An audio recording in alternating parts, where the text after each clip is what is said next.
La sonnerie stridente déchira le silence du bureau. Matarif, le visage marqué par des années d'insomnies et d'affaires sordides, décrocha le téléphone.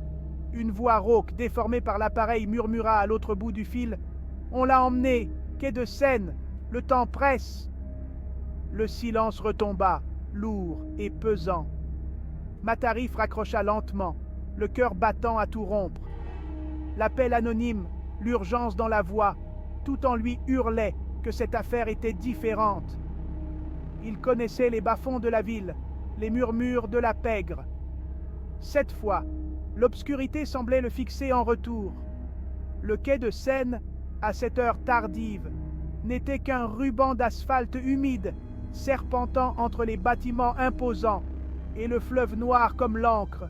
Une bruine glaciale tombait, enveloppant la Seine d'un voile spectral. L'air était lourd, saturé de l'odeur âcre du fleuve et du parfum entêtant du danger. Matarif sortit de sa voiture, son imperméable gris se fondant dans le paysage nocturne. Ses yeux, aiguisés par des années d'expérience, scrutaient chaque recoin, chaque ombre. Il savait que chaque seconde comptait, chaque instant qui passait pouvait être fatal. La ville, la nuit, était un labyrinthe de ruelles étroites et de passages secrets. Matarif, guidé par son instinct et les bribes d'informations glanées auprès de ses indices, progressait dans ce dédale de béton et d'ombre. Chaque pas était empreint d'une tension palpable. Il interrogea les habitués des bars louches, les sans-abri blottis dans les entrées d'immeubles. Chacun avait son histoire à raconter, son secret à protéger. Matarif, avec son regard perçant et son air impassible, savait démêler le vrai du faux. « J'ai vu une voiture noire sans plaque », murmura un homme au visage émacié, le regard fuyant. Deux hommes, grands et baraqués, ont forcé une femme à monter.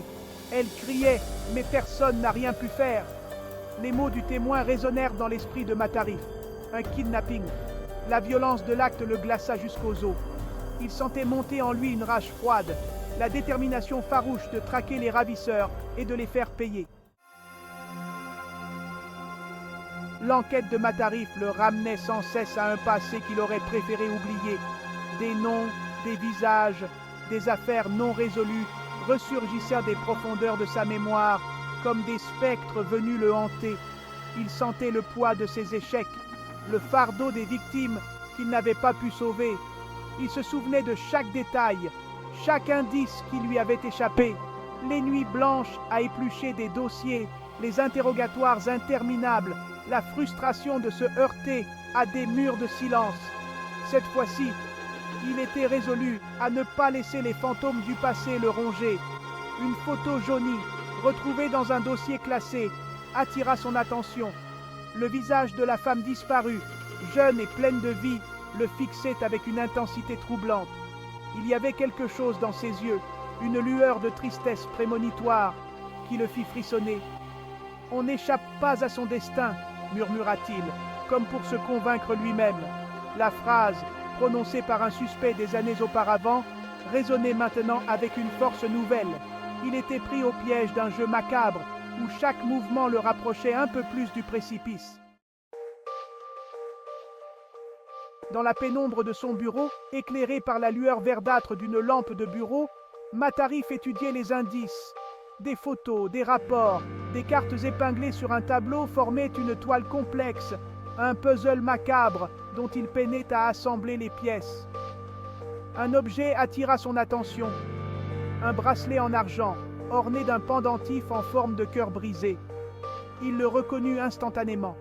C'était le seul indice retrouvé sur la scène de l'enlèvement, un témoin silencieux d'un drame qui se jouait dans l'ombre. Il le fit tourner et retourner entre ses doigts, sentant le poids du métal froid contre sa peau. Le cœur brisé semblait le narguer, un symbole cruel de la vie brisée qu'il tentait désespérément de sauver.